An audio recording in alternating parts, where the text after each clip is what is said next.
جو مافیا کے خلاف کریک ڈاؤن ہوا، جس میں خاص طور پہ ڈالر اور روپے کی قدر جو ہے اس کے میرٹ پر، یعنی یہ میرٹ پر نہیں تھی اس کی قدر، یہ جو 300 روپے کراس کر گئی تھی، 330 کراس کر گئی تھی، تو اس کو میرٹ پہ جو اس کا ریٹ بنتا ہے، جو کہ ابھی تک چیزیں سامنے آ رہی ہیں، جو فوریکس مارکیٹ کے لوگ بات کرتے ہیں کہ وہ 250 روپے کے لگ بھگ کوئی نظر آتا ہے، تو اس کے اثرات بھی نظر آ رہے ہیں.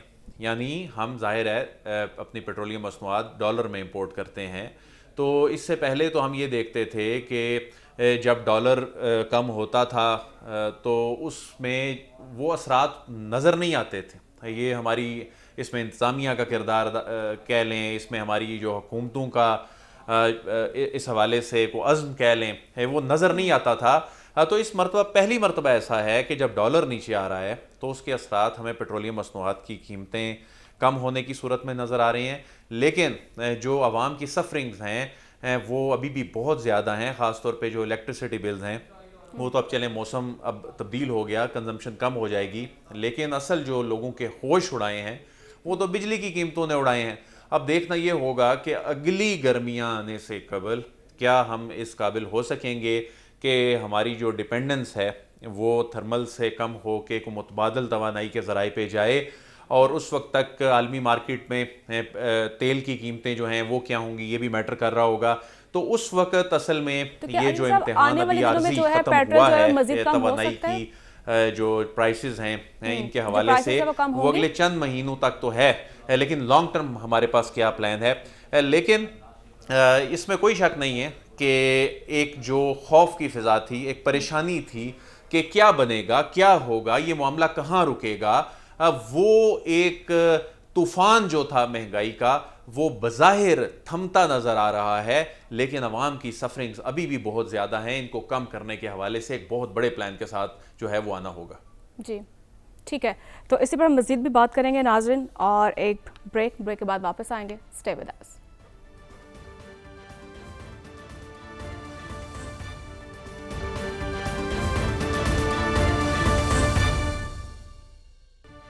ویلکم بیک ناظرین. حسن صاحب، آپ کی جانب آؤں گی، کیا دیکھتے ہیں آپ کے ملک میں اس وقت کتنی مہنگائی اصل ہے اور کتنی مصنوعی ہے؟ دیکھیں، مصنوعی مہنگائی تو بہت ساری چیزوں کی بنیاد پر ماضی میں بھی ہم نے دیکھا کہ بے شمار جو ہیں وہ تاجروں نے اور کمیونٹی میں خاص طور پہ جو یہ چھوٹے دکاندار ہیں، یہ طبقہ ہے، انہوں نے کر رکھی تھی، اور کچھ اشرافیہ نے جو ہے مہنگائی کو عروج دینے میں بہت زیادہ پش کیا. لیکن میں یہ سمجھتا ہوں کہ جس طرح ابھی آج شاید رات کو یہ 12 بجے کے قریب سمری موو ہو چکی ہے کہ رات کو 12 بجے کے قریب جو ہے لگ بھگ کوئی 32 روپے پیٹرول کم کرنے کی حکمت عملی تیار کی گئی ہے. اس میں بھی ایک بڑا مزاحیہ سا ایک معاملہ ہوا درمیان میں کہ شاید ایک بیوروکریٹ نے یہ بات کہی کہ کیا ایسا ممکن ہے کہ ہم 10 روپے پیٹرول جو ہے آج ہم کم کر دیں اور باقی جو مارجن جو عوام کو ریلیف دینا ہے اور وہ 20 تاریخ کو کر دیں.